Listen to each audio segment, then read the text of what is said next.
começar a gravar. Olha lá. Nesse segundo PDF, eu procurei discutir aqui um pouco com os alunos o seguinte, um teorema para garantir a existência da transformada de Fourier e depois as propriedades. Cadê? Acho que está aqui, algumas propriedades básicas dela, tá? Eu não vou nem ficar escrevendo muito na lousa para não tomar tempo, porque já está tudo digitado aqui. Eu vou só comentar com vocês. Então, dada uma função real f de x, deixa eu aumentar um pouquinho aqui.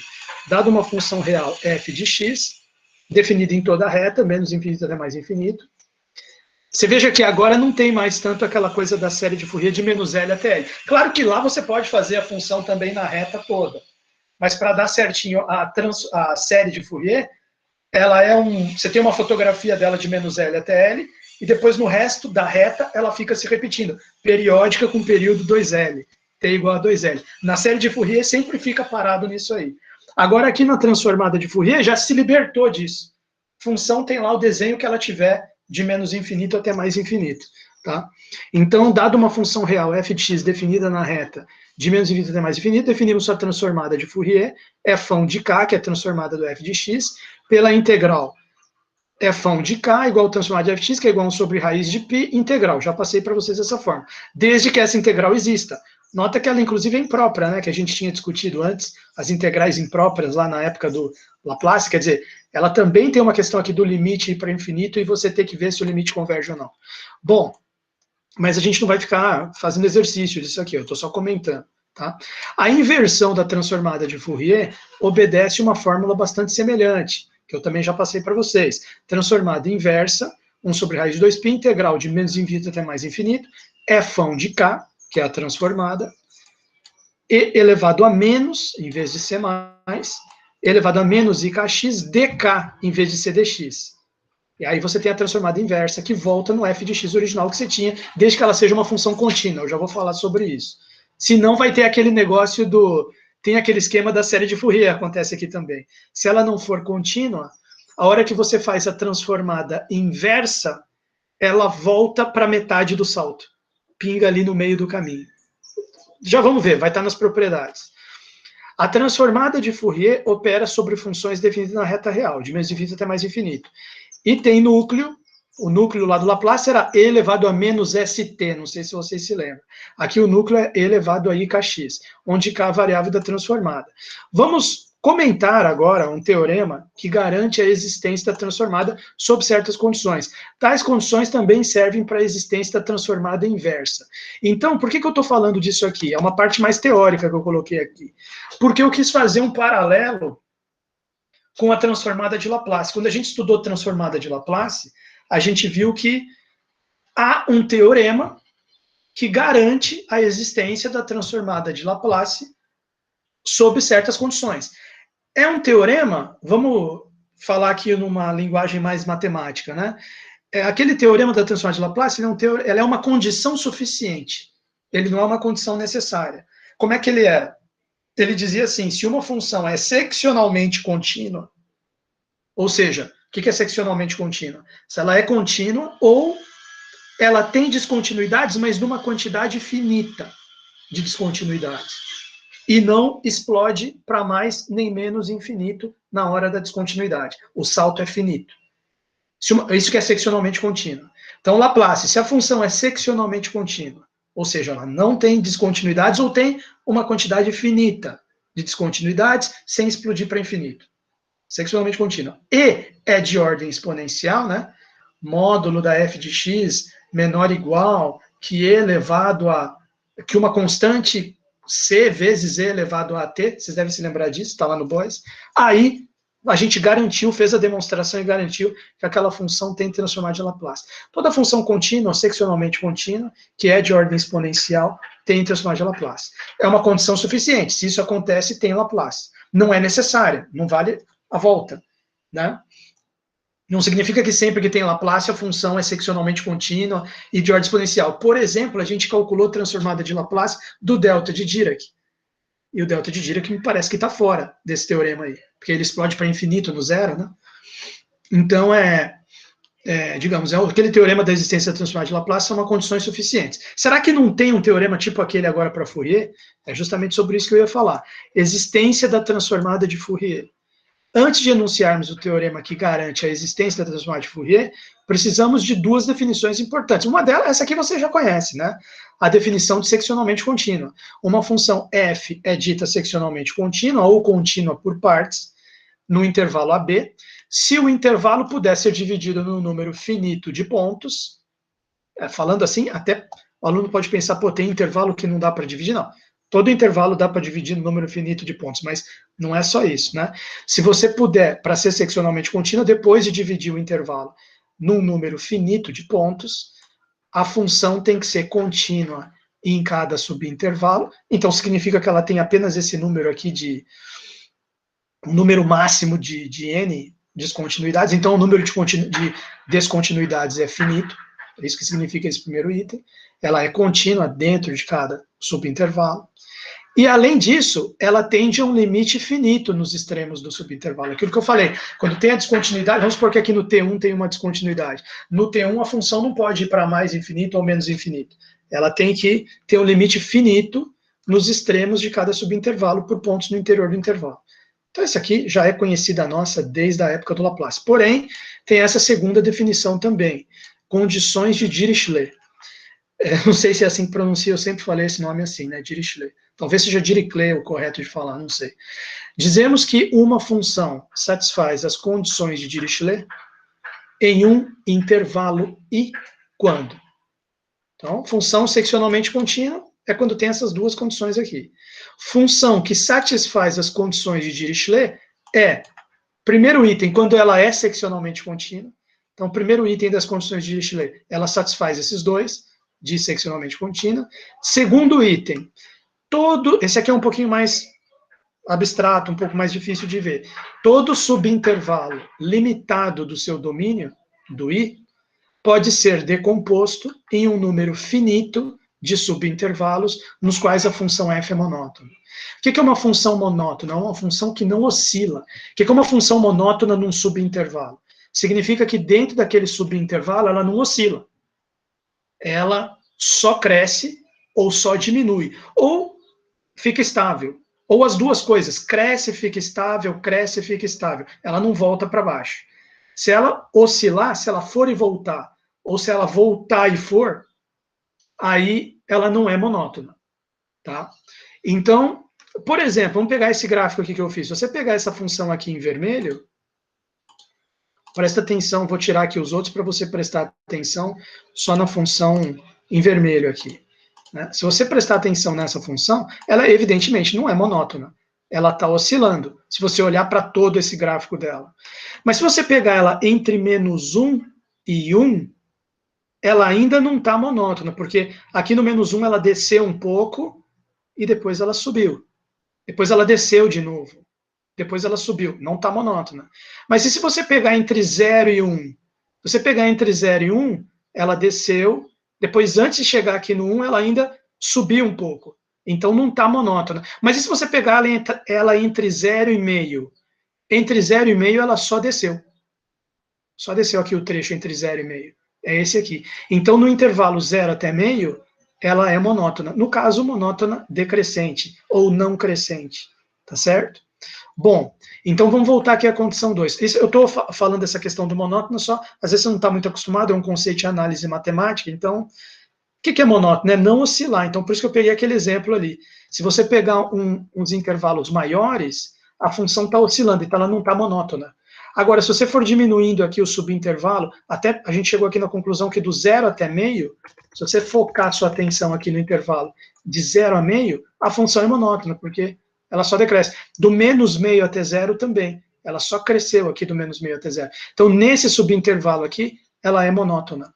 Então, o que diz a condição 2? A função para ser de Dirichlet, além dela ser seccionalmente contínua, que é o item 1 dele aqui, toda vez que você pegar um subintervalo limitado do domínio dela, por exemplo, poderia pegar aqui do -2 até 2, é um subintervalo limitado aqui desse domínio dessa função. Tá? E o que acontece? Vamos ver, do -2 até 2, ela satisfaz ali. Ó. Olha lá. Toda vez que eu pego um subintervalo limitado de I, ela não precisa ser monótona naquele subintervalo, mas ela pode ser decomposta, aquele subintervalo que você pegou, pode ser decomposto numa quantidade finita de subintervalos, nos quais a função é monótona. Veja que isso acontece aqui. Se eu pegar do menos 2 até 2, ele é um subintervalo finito, e eu posso decompor ele, ó. Do menos 2 até mais ou menos esse ponto aqui, ficou monótona. Daqui até aqui, ficou monótona. Desse até 0, ficou monótona. Do 0 até esse ponto aqui, um pouco antes do 1. Quer dizer, vai dar, vamos ver quantos intervalos daria do menos 2 até 2. Daria 1, 2, 3, 4, 5, 6. Meia dúzia de divisões. Meia dúzia de subintervalos do subintervalo. Quer dizer, se eu pegar o subintervalo de menos 2 até 2, ela não é monótona nesse subintervalo. Mas eu posso decompor ele em meia dúzia de subintervalos, nos quais a função fica monótona dentro deles. Tá? Acho que todo mundo entendeu o que eu quis dizer nesse item 2.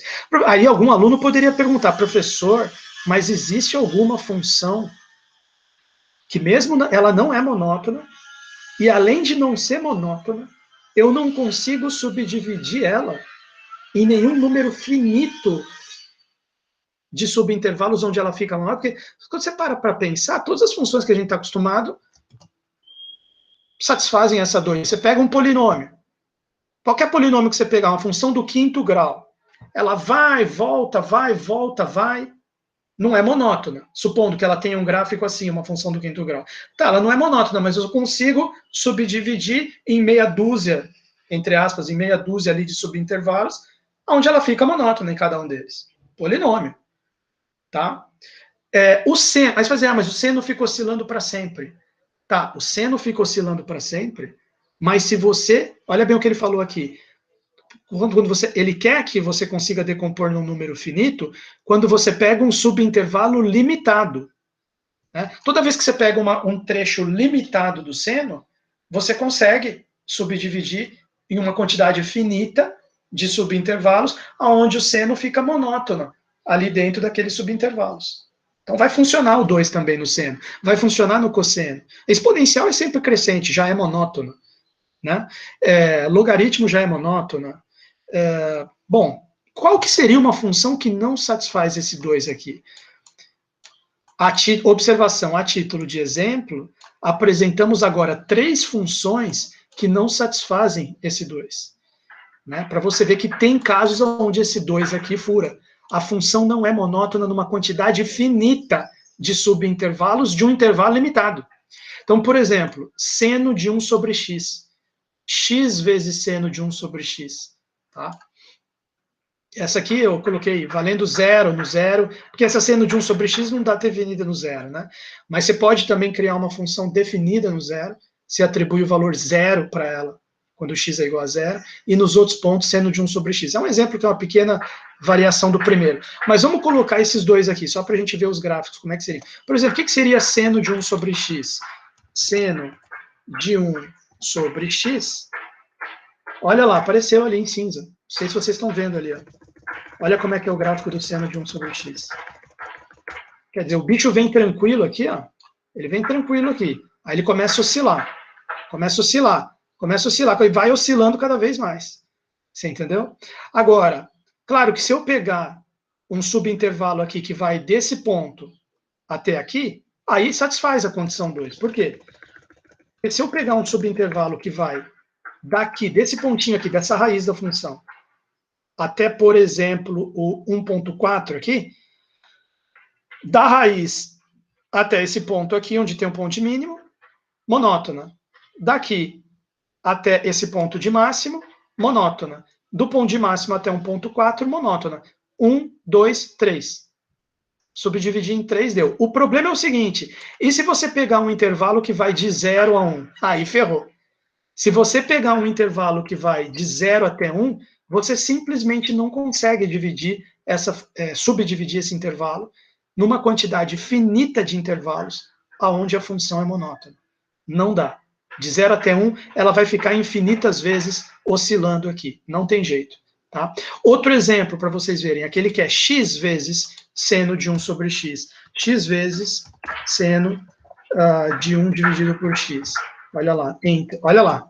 Apareceu ali o gráfico para vocês verem. Ó. Olha só que interessante. Olha só que interessante esse gráfico. A mesma coisa, vou falar a mesma coisa para vocês.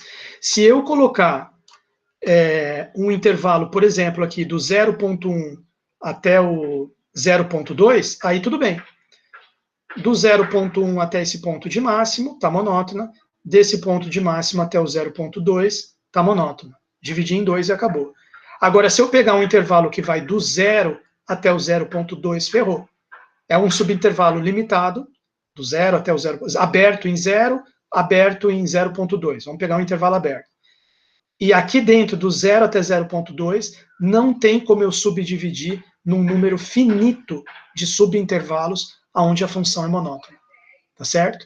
Então, esse exemplo aqui que eu acabei de mostrar e o exemplo anterior, esse cinza aqui, que é da seno de 1 sobre x sem estar multiplicada por x, são exemplos de funções onde essa condição 2 de Dirichlet falha. Então, são funções que não vão ter transformada de Fourier? Não. Ou pelo menos não está garantida a existência da transformada de Fourier pelo teorema. Né? Porque vamos ver o teorema como é que fica aqui embaixo. Ó. Teorema, existência da transformada de Fourier.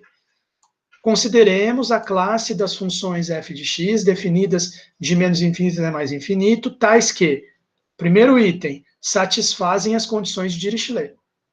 Ou seja, tem que satisfazer. E nisso aqui já está embutido que ela é seccionalmente contínua. Né? Porque nas Dirichlet, a primeira é seccionalmente contínua. A segunda é aquela questão de subdividir o intervalo de modo a função ser monótona dentro de cada subintervalo. Então, considerando as funções de menos infinito até mais infinito, que, primeiro ponto, satisfazem as condições de Dirichlet. E ainda tem mais uma. Segundo ponto, são absolutamente integráveis de menos infinito até mais infinito. O que significa isso?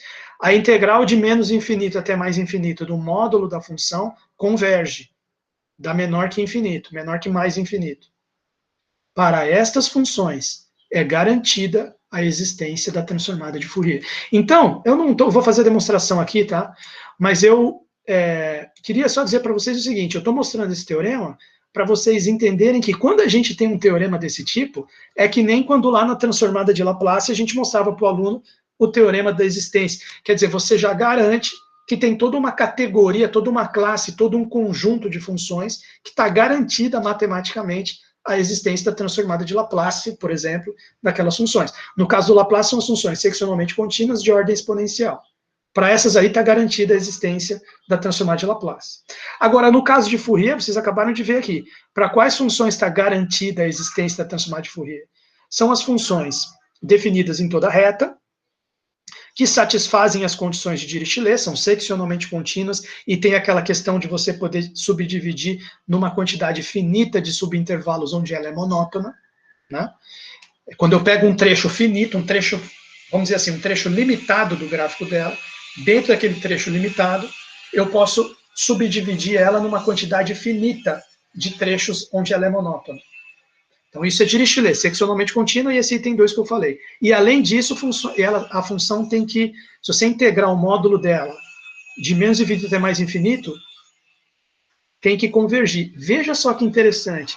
Isso aqui já eliminou funções do tipo constante. Porque, veja bem, uma função constante igual a 1. Você vai dizer, que linda. Ela é seccionalmente contínua. É até contínua, inclusive. Ela satisfaz a condição 2 de Dirichlet? Satisfaz. Só que tem um detalhe. Se eu pegar a função constante e eu integrar ela de menos infinito até mais infinito, você acha que vai convergir? Não, porque vai dar uma área infinita ali, aquela faixa. A não ser que ela seja função nula, né? Aí tudo bem. Transformado de Fourier de função nula é função nula. Até aí não acrescentou nada. Tá? Mas se for uma função constante diferente da nula, aí essa condição aqui de ser absolutamente integrável já era. Outra coisa, funções como, por exemplo, x ao quadrado, porque o x, a hora que você coloca aqui, vira módulo de x. Integral de menos infinito até mais infinito de módulo de x é a mesma coisa que 2 vezes a integral de 0 até infinito de x, que vai dar infinito. X² é a mesma coisa. Então, todas essas funções, do jeito que elas são, por exemplo, uma função constante, forever, de menos infinito a mais infinito, ela não tem transformada de Fourier. A função x ao quadrado, para sempre também, não tem transformada de Fourier. Agora, você pode fazer adaptações. Por exemplo, a gente pegou aqui nesse exemplo uma função que é constante, ela tem um platôzinho constante, mas a gente zerou ela para cá e zeramos ela para lá. Aí ela satisfaz isso aqui, ó. Se eu fizer a integral de menos infinito até mais infinito disso aqui, simplesmente essa integral vai virar a integral de menos a até a de 1, que simplesmente vai dar 2a, e 2a é menor que infinito. Então, o que eu estou tentando mostrar para vocês? Quando você pega aquela funçãozinha ali, que a princípio é constante, mas você quebra ela no platô, aí você passou a satisfazer essa condição B aqui. E como ela é contínua e é Dirichlet, acabou, ela tem transformada de Fourier, e a gente inclusive calculou na mão aqui a transformada de Fourier dela, e ainda fez até o gráfico, tá? Bom, ok. Então, antes da gente entrar nas propriedades aqui, pergunta para a turma, vocês aceitaram bem esse teorema da existência aí, tranquilo? Todo mundo entendeu o que é função seccionalmente contínua? Todo mundo entendeu o que são as condições de Dirichlet? Vocês entenderam aqueles exemplinhos ali que eu dei de funções que não são Dirichlet? Tranquilo, aí o Carlos está falando. Tranquilo, beleza. Então vamos passar para as propriedades. Tá? Claro, eu coloquei, não sei se aqui eu consegui colocar todas as propriedades do mundo que existem. Eu coloquei aquelas que citam aqui no livro do Edmundo, que eu penso que são as mais importantes. Então, olha só, essa primeira aqui, bem teórica, né? Olha só o que diz aqui. Essa primeira é simplesmente para dizer as fórmulas, né? Se f de x está definida em menos infinito até mais infinito, satisfaz as condições de Dirichlet e é absolutamente integrável é isso aqui, né? Então, vale o seguinte par de transformadas, né? A transformada de Fourier da função é essa fórmula aqui, já vimos. A transformada inversa é essa. Agora, veja bem isso aqui, ó. Não vamos nos deixar abater por isso aqui. Vamos pensar um pouco nisso aqui. Lembrando que a função f de x, a gente está sempre aqui, né? Imaginando que é uma função real. As duas relações acima podem ser combinadas no chamado teorema integral de Fourier. Quer dizer, dá para você juntar essas duas fórmulas nisso aqui. Mas eu não queria que a gente perdesse tempo tentando entender essa integral dupla. Eu queria que a gente prestasse atenção nesse lado aqui, porque veja bem, o que é você juntar as duas fórmulas? Uma fórmula é para transformada, ela vem do F vai para F. A outra fórmula é para transformada inversa, ela vem do F e volta para o F. Então, o que ele está querendo dizer aqui é o seguinte, ó, se eu tiver o meu F original, calculo a transformada, vou para o universo do F. Depois eu pego o F, calculo a transformada de inversa, volto para o F. Quer dizer, se eu for e voltar, saio da F, vou para o F, volto do F para o F, eu não volto realmente no F, né? Eu volto, na verdade, no F em todo ponto que o F é contínua. Porque aí o limite da F tendendo a x pela direita, no ponto x onde a função é contínua, o limite tendendo pela direita é igual ao limite tendendo pela esquerda, que é igual ao valor da função no ponto, quando ela é contínua. Uma função contínua, no ponto x0, vamos dizer x0, o limite para x tendendo a x0 pela direita e o limite para x tendendo a x0 pela esquerda são iguais, porque a função é contínua naquele ponto. E quanto que vale esses limites? Vale o próprio valor da função. Então vai ficar 2 vezes f de x dividido por 2, que é igual a f de x, onde ela é contínua. Mas aonde ela não for contínua, quando ela tiver um salto, como por exemplo, aqui, o que esse teorema está dizendo é o seguinte, se eu calcular a transformada de Fourier da f, vou para o f, e depois calculo a transformada inversa e volta para o f, no ponto de descontinuidade, não vai dar bola, não vai dar esse ponto aqui, igual na função original. Vai dar esse ponto aqui. Quer dizer, você pegou F, transformou e voltou, você não volta exatamente nela. Você volta nos pontos de continuidade, você volta nela, certinho. Na descontinuidade, você volta aqui na metade do salto. Tá? Bom, era isso que eu queria discutir. Agora, chegar nessa fórmula aqui, eu deixo como exercício para vocês tentarem fazer a conta. Eu não queria perder tempo aqui nisso agora. Linearidade. Isso aqui tinha no Laplace também. No Laplace era linear. Se eu calculava a transformada de Laplace de Azão F mais Bzão G, A Laplace é uma integral, você distribui a integral da soma e a soma das integrais, põe a constante para fora, você cai nisso aqui. Tá? Mesma coisa com Fourier, ela é uma integral, de menos infinito até mais infinito, mas é uma integral. Integral da soma, você distribui, soma das integrais, passa a constante para fora, quer dizer, uma linha só você faz a... Já está feita, já praticamente. Tudo bem. Eu deixei como exercício assim, para você ter o trabalho de escrever 1 sobre raiz de 2π, integral, mas é bem trivial isso aqui. Tá? A transformada de Fourier é uma transformação linear. Isto é, se f e g são funções que absolutamente integráveis e satisfazem as condições de Dirichlet, enfim, são funções para as quais estão garantidas as existências das transformadas de Fourier. Né? Então, se você tem essas duas funções, você sabe que existe a transformada de F e a transformada de G, e você soma as duas, ou faz até uma combinação linear, A vezes uma mais B vezes a outra, a transformada da combinação linear é igual à combinação linear das transformadas. Tá? Isso que diz a propriedade da linearidade. Propriedade do deslocamento, eu penso que é bem análoga àquela lá do... Totalmente análoga àquela lá da transformada de Fourier, né? Perdão, da transformada de Laplace, que tinha também o deslocamento. Né? Então, olha só, seja f de k, a transformada de Fourier de f de x. Então, a transformada de Fourier de um deslocamento, f de x menos c, onde c é uma constante real, é dada por transformada do deslocamento é igual e elevado a ikc, transformada da função original. Olha que legal, a mudança de variável, né? Se você quer calcular a transformada de f de x menos c, você coloca f de x menos c aqui.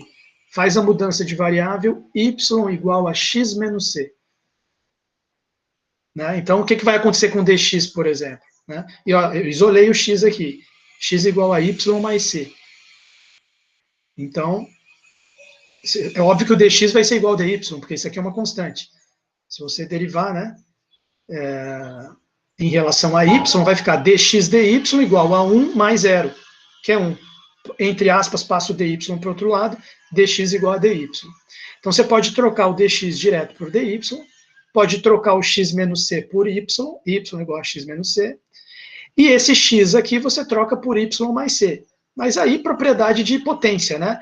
E elevado a IKY mais IKC é a mesma coisa que E elevado a IKY vezes IKC. Como esse IKC não tem nada de Y nele, é tudo constante aqui, e K é variável, mas assim, a integral não é em relação a K, então C é constante. Então você pode tirar ele da integral, ficou uma transformadinha aqui de F. Né? F de y, IKY dy. Isso aqui é a fórmula da transformada de F, multiplicada por IKC. Então, uma pequena mudança de variável já prova esse teorema do deslocamento. Estou só mostrando aqui, porque a gente tinha... Agora, como que era o teorema do deslocamento lá na transformada de Laplace? Aí vamos ver quem se lembra aqui, né? Vamos comparar os dois aqui, rapidamente, só fazer uma comparação. Aqui, ó. Então, nós estamos falando aqui das... Só colocar aqui na lousa, né? Isso aqui vale a pena anotar, das propriedades, né? Propriedades. Então, já está ali no PDF postado para vocês lá no Classroom, não tem problema. Eu vou só citá-las aqui, né? A primeira que a gente viu foi a inversão. A segunda que a gente viu foi a linearidade, muito tranquila, linearidade. E essa terceira que a gente está vendo aqui é o deslocamento, só que aí eu queria comparar com o Laplace. 3, deslocamento. Então, deslocamento. Então, o que a gente acabou de ver aqui, no caso da transformada de Fourier, o que a gente acabou de ver é o seguinte, transformada de Fourier de uma função deslocada, transformada de Fourier de um f de x menos c.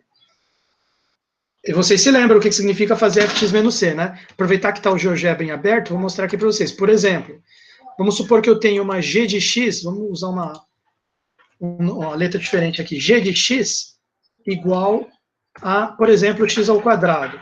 Enter. Ah, que legal. Aqui, apareceu.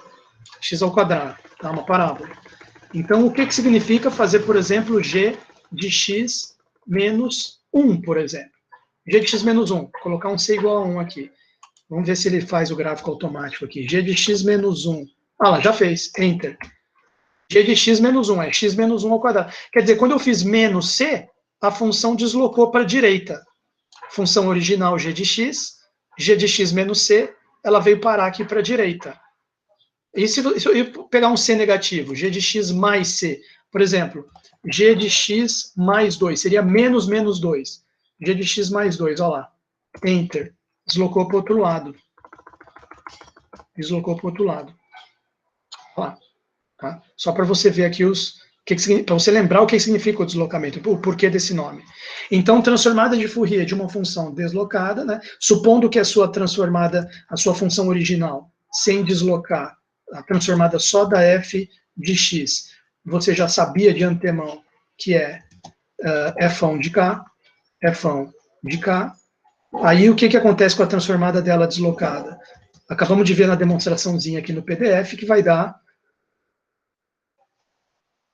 E elevado a IKC vezes a transformada da original. E elevado a IKC, esse C é o Czinho que você deslocou, vezes a transformada da original. Essa é a situação do deslocamento aqui, Fourier. Mas vamos lembrar a Laplace, como é que era? Fourier.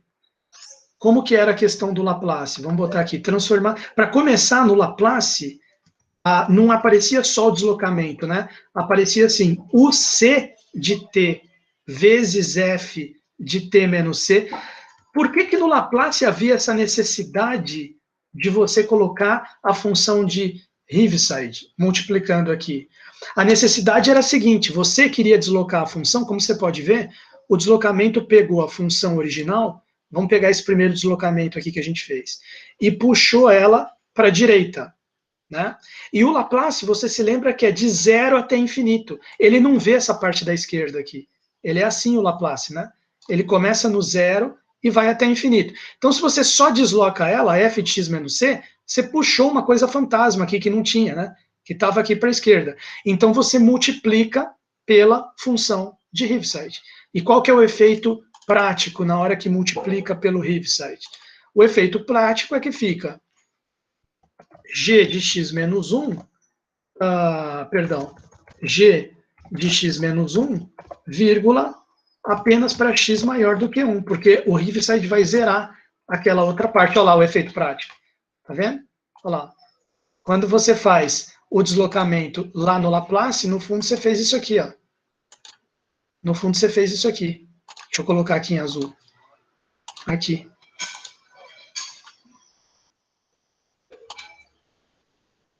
É isso. Mas aqui no Fourier não tem essa necessidade. Por quê? Porque o Fourier, as funções são de menos infinito até mais infinito. Então não tem essa de estar vindo da parte que não tem. Né? O Laplace aqui seria de 0 até infinito. Então ele não quer puxar o que está para o negativo. Mas aqui, como eu estou trabalhando na reta inteira, já não teve a menor necessidade. Né? Outra coisa, como que é? Vamos escrever a fórmula aqui. Como é que ficava mesmo isso aqui? Só que eu estou achando que a exponencial ficava negativa, né? Putz, eu não lembro mais, eu vou ter que ver aqui. Desculpa, turma, acabei de cometer uma falha mnemônica aqui, falha de memória, tá? Memória meio falha. Aqui, ó, o deslocamento, eu acho que ele está nesse PDF aqui, né? Vamos ver aqui. O deslocamento, olha lá, função de Heaviside transformada de Laplace, corolário, teorema do deslocamento, aqui o C de t, elevado a menos cs, certo? F1 de s elevado a menos cs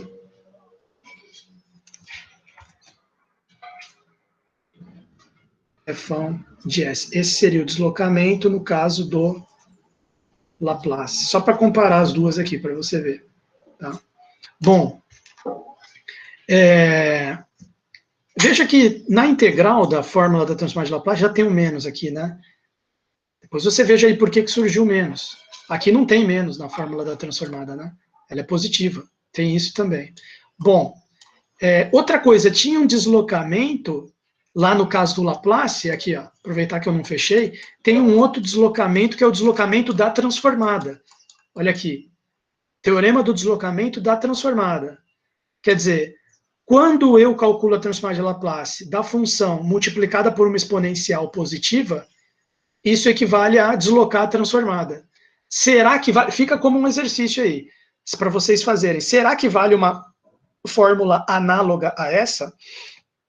Se eu calcular a transformada de Fourier de uma função aqui, ó, multiplicada aqui por uma exponencial, será que equivale... por exemplo, eu sei que a transformada original, né, da f' de x é f de k. Aí eu venho aqui e calculo a transformada da f, só que com uma exponencial aqui dentro multiplicando. Será que o resultado que vai dar aqui do outro lado vai ser um f'ão deslocado? Igual aqui no... igual aqui no Laplace, olha lá. Calculei a transformada da função multiplicada por exponencial. Você tinha o f'ão de s da f' original, né? Mas agora com ela multiplicada por exponencial, em vez de dar f'ão de s, dá f'ão de s menos c. Dá um deslocamento na transformada. Façam aí depois como exercício. Daí eu vou perguntar na prova. Estou deixando a dica já. Tá? Seria o segundo deslocamento lá do Laplace que não apareceu aqui no meu PDF. Propriedade da escala. Esse aqui lá no Laplace era um exercício, né?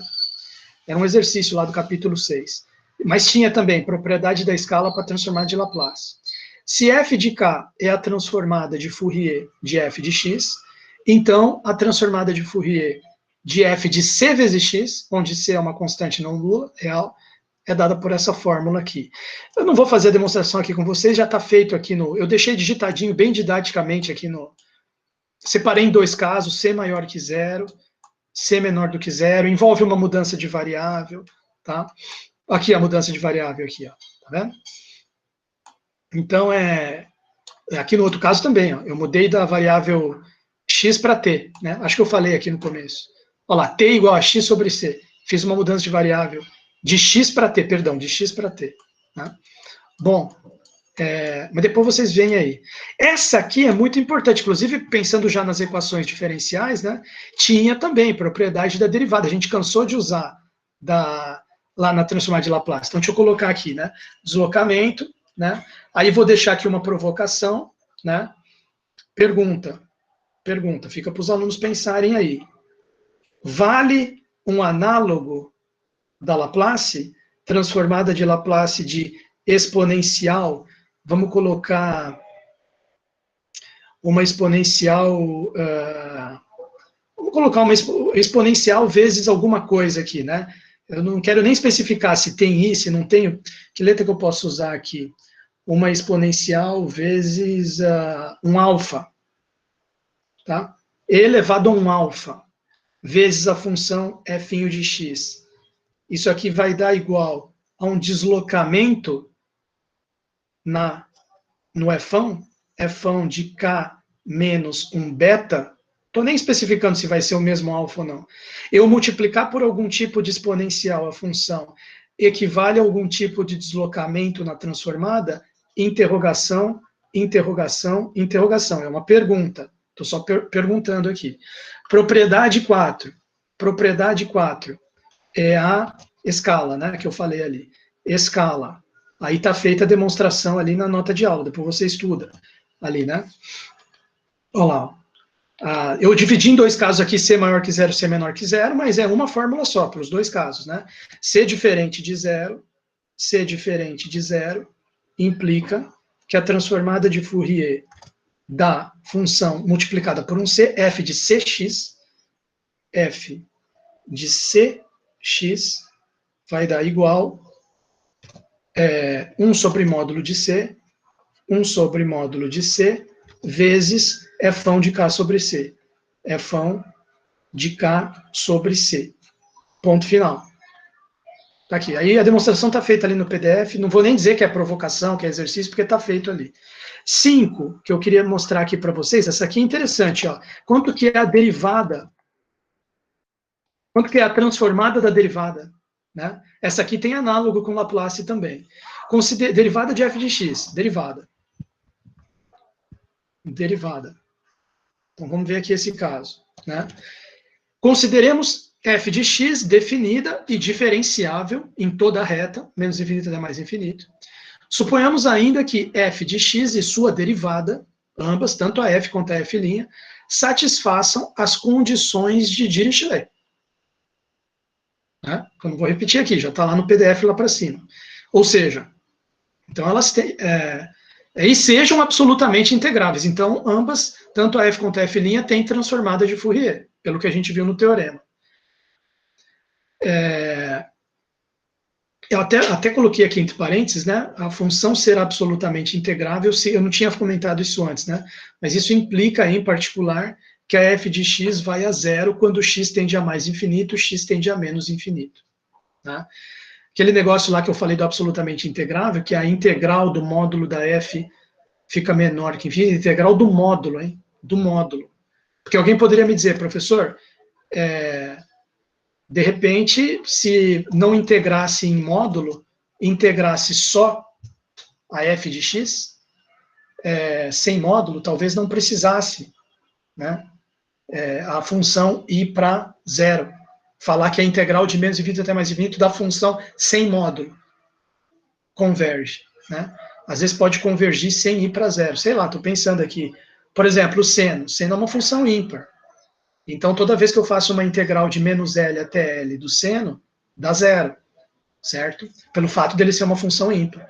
Então, talvez você possa argumentar com isso que uma integral de menos infinito até mais infinito de uma função ímpar vai dar zero. O seno não tende a zero quando vai para infinito. Ele fica sempre batendo no 1 no menos 1. No 1 no menos 1, ele nunca converge para zero. Tá? Agora, quando você diz que é absolutamente integrável, só comentando esse parênteses aqui, tá? Quando você diz que é absolutamente integrável uma função, que é aquilo que a gente viu lá em cima, né? A integral do módulo, cadê? Ó? A integral do módulo converge do módulo, quer dizer, a função está toda para cima do eixo x, então não tem como ela ser função ímpar isso aqui, né? Então, não tem jeito, ela vai ter que ir para zero nos extremos. Senão, não tem como convergir essa integral aqui. Tá interessante essa observação ali, eu tinha esquecido de falar. Bom, então vamos voltar aqui para a propriedade da derivada. Então, beleza. Suponha que você tem duas funções f e f' que têm transformada de Fourier, satisfazem as condições de Dirichlet, são absolutamente integráveis, o que implica, em particular, que elas vão para zero quando o x tende a mais ou menos infinito. Né? Aí valem as seguintes fórmulas. Aqui ele já colocou o resultado, depois ele faz a demonstração. Transformada do f' é igual a menos ik vezes a transformada da f. Tá? Então, vamos partir de novo da ideia de que a transformada de Fourier da f de x sozinha é igual a um fão de k. Fão de k. E aí ele diz o seguinte, vou colocar em amarelo aqui para destacar. Ele diz que a transformada de Fourier da derivada f' de x é igual a menos ik vezes a transformada da f, menos ik vezes a transformada da f de x. Agora, isso aqui é igual a menos ik f de k. Isso aqui é igual, porque eu chamei a transformada f de k. Menos ik fão de k. Fechou. Agora, tinha um análogo de Laplace disso aqui? Tinha. Qual que era o análogo do Laplace? Era transformada de Laplace do f' de x igual, quem que se lembra? Era S fão de S menos f de zero. Vocês se lembram disso? Isso aqui é a versão Laplace disso aqui. Laplace. Tá? E ele colocou aqui também a transformada de Fourier da derivada enésima. Transformada de Fourier da derivada enésima, transformada de Fourier da derivada enésima é igual menos ik elevado a n, transformada de Fourier da f de x, que é igual menos ik elevado a n vezes fão de k, vezes fão de k. Ponto final, ponto final. Tá joia? Existia um análogo disso aqui? Existia. Transformada de Laplace da Fn de x, o que a gente aprendeu lá? A gente, inclusive, chegou a usar isso aqui para resolver a equação diferencial. Ficava S elevado a n fão de S, aí menos, né? S elevado a n menos 1 f de 0, menos S elevado a n menos 2 f' de 0, até você chegar na menos f derivada n menos 1 ésima de zero. Esse aqui era o final. Vou escrever o penúltimo termo também. O penúltimo termo seria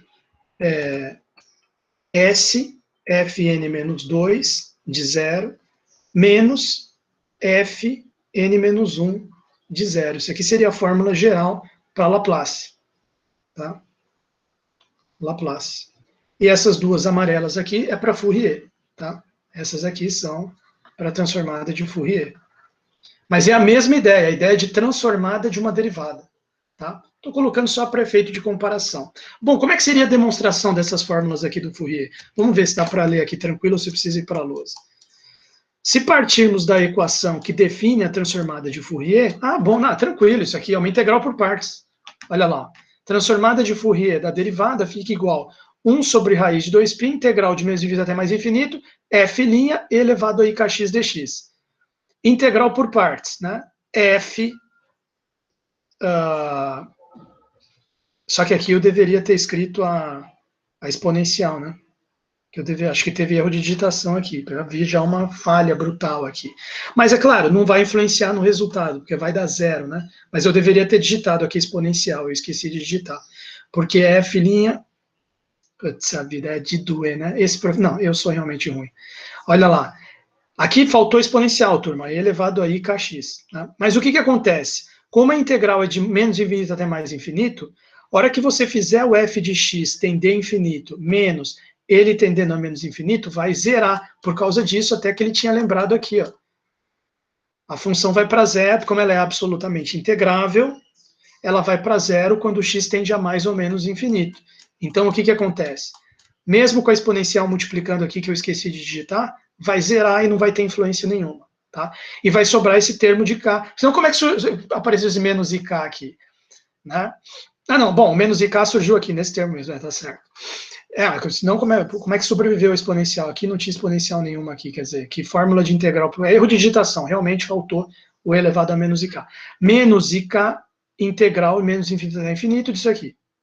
Tá? Só que isso aqui é exatamente a fórmula da transformada de f, multiplicada por menos ik, que ficou aqui fora. Então, realmente, transformada derivada é igual menos ik vezes transformada original. Agora, é só uma integral por partes, teve só a gafe aqui que eu esqueci de digitar exponencial, mas fora isso está tudo certinho. Bom, e a segunda fórmula, aquela fórmula da derivada enésima? A da derivada enésima é só você aplicar várias vezes essa fórmula, né? Se você, olha lá, eu já sei que a transformada da derivada é isso aqui. Então, transformada da segunda derivada é menos ik, porque a segunda derivada é derivada da derivada. Então, é menos ik transformada da derivada. Só que transformada da derivada já vimos a fórmula. Menos ik vezes menos ik ao quadrado. Né? Terceira derivada, menos ik vezes a transformada segunda. Menos ik vezes a transformada segunda, já calculei aqui antes quanto é que é. Por uma questão de recursividade, você vê que transformada da derivada enésima é igual a menos ik elevado a n, transformada da função. Tá? Bom, aqui tem também transformada da integral. Né? E tem a convolução também. Olha lá, o produto de convolução. Antes vamos ver aqui a integral. Transformada da integral.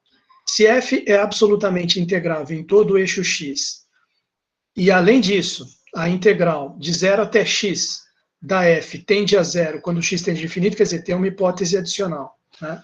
Então, porque ele vai fazer justamente a transformada de Fourier disso aqui. Né? Mas eu não me lembro de nenhum exercício que a gente usou isso aqui. Tá? Mas eu coloquei todas que tinham no livro, porque eu considerei que são as principais propriedades. Então, a transformada de Fourier disso aqui, que vai ser 1 sobre raiz de 2π, integral de menos infinito até mais infinito, toda essa integralzinha, elevado a i kx dx, você vê que ele está fazendo a transformada de Fourier disso aqui. Vai dar i sobre k, f de k. Tá certo? Propriedade. Convolução. Convolução. Olha lá o produto de convolução da transformada de Fourier. Tá certo? Então, o que é o produto de convolução de duas funções, aqui no contexto da teoria de Fourier? 1 sobre raiz de 2π, integral de menos infinito até mais infinito, f de x menos tal, g de tal, d tal. Lembra disso na transformada de Laplace. Qual que é a diferença para a Laplace? Em primeiro lugar, a Laplace, o produto de convolução era de 0 até infinito, né? Aqui o produto de convolução é adaptado para você usar a transformada de Laplace. Agora, aqui, produto de convolução de menos infinito até mais infinito e multiplica pelo 1 sobre raiz de 2π. Mas dentro é a mesma coisa, né? F de t menos tal, g de tal, d tal. Não sei se você lembra, lá no Laplace era assim a convolução. Aqui ele usou a letra xi nesse livro. F de x menos xi, g de xi, d xi. Tá? Agora, qual que é o efeito prático desse produto de convolução? A mesma coisa. Mesma coisa do efeito prático do Laplace. Para que existia a convolução lá no Laplace? Para que a transformada de Laplace do produto de convolução fosse igual ao produto das transformadas. Era essa a ideia. Eu começava argumentando com vocês que, se eu for calcular o transformada de Laplace do f vezes g, produto normal, f vezes g, não dava a mesma coisa que Laplace de f vezes Laplace de g. Né? A gente chegou a discutir isso na aula. Aí eu introduzi a convolução. E eu falava, ó, quando você faz o produto de convolução entre as funções, que lá no caso era uma formulinha um pouco diferente dessa, não tinha coeficiente aqui fora e era integral de 0 até infinito, aí dava certo. Laplace da convolução igual Laplace de uma vezes Laplace de outra. A mesma coisa aqui. Fourier da convolução é igual Fourier de uma vezes Fourier da outra. Tá certo? Bom, então, quer dizer, mudou um pouco a fórmula, mas o efeito prático é o mesmo, tá? Eu coloquei uma seção final aqui, depois vocês dão uma lida, só para vocês conhecerem essas fórmulas, né, da transformada de Fourier em seno, assim como tem série de Fourier em seno, série de Fourier em cosseno, então você tem também transformada de Fourier de uma função em senos, e daqui a pouco nós vamos correlacionar isso aqui com um negócio que eu vou mostrar agora para vocês. Transformada de Fourier em senos, transformada de Fourier em cossenos. Quer dizer, você pega a função, em vez de fazer essa integral aqui, cadê a integral? Em vez de você fazer essa, cadê? Deixa eu ver ela bonita aqui, ó. Aqui. Só que sem o linha, né? Em vez de fazer essa fórmula aqui da transformada de Fourier menos infinito até mais infinito, f elevado a i kx dx, você faz a integral só de 0 até infinito. Olha que interessante aqui. Multiplicado por raiz. Veja que esse raiz de 2 sobre π, aquela conta que eu fiz antes no exemplo, né, equivale a ter colocado um 2 aqui fora. Não sei se vocês se lembram lá do exemplo, né? Quer dizer, provavelmente ele está pensando ali numa função ímpar. Ó, tinha esse mesmo raiz de 2 sobre π aqui. De onde é que ele tinha vindo? De eu ter colocado 2 sobre raiz de 2π. Então, ali nessa propriedade da transformada de Fourier em senos, fs de k, não é f de k, é f senos de k, é como se ele tivesse colocado um 2 ali em cima, daquele 1 sobre raiz de 2π, e em vez de fazer a integral de 0 até infinito, ele fez a integral, em vez de fazer a integral de menos infinito até mais infinito, ele fez de 0 até infinito. E multiplica a função, em vez de multiplicar pela exponencial, multiplica só pelo seno. Tá? Transformada inversa em senos aqui embaixo. Transformada em senos. Seja f(x) uma função definida nesse intervalo, satisfazendo condição de Dirichlet, absolutamente integrável, vale então as transformadas em seno. Né? Faz a gente pensar numa função, deixa eu pensar aqui um pouco, ímpar vezes ímpar é par. Né? Faz a gente pensar numa função ímpar, mas ele não está dizendo nada aqui. Você pode calcular de qualquer função. E tem também a transformada de Fourier em cossenos. Tá certo? Tá, são fórmulas apenas, tá? Que eu estou apresentando aqui, só para vocês terem noção de todas as principais propriedades das fórmulas e tal. Bom, o que eu queria fechar a aula para vocês? Eu queria comentar essa resolução da equação diferencial, mas como ela é um pouco longa, eu vou deixar a resolução da equação diferencial para a aula de segunda-feira, tá? A gente já fala das equações diferenciais parciais e já resolve uma aqui utilizando a transformada de Fourier, tá? Beleza, ótimo, que no caso vai ser a da onda. Depois eu vou falar também da equação do calor e do potencial. Mas deixa isso para a semana que vem, porque vai ser meio longo. Eu queria fechar essa aula pegando esse livro aqui do Zil, tá? Zil, deixa eu mostrar a capa dele aqui para vocês. Aqui, ó. Deixa eu só fechar aqui, que aqui eu terminei. É melhor eu fazer essa parte aqui em outra gravação, para não ficar muito longo. Vocês estão acompanhando aí, turma, ou vocês já estão muito putos? Deixa eu ver se o pessoal...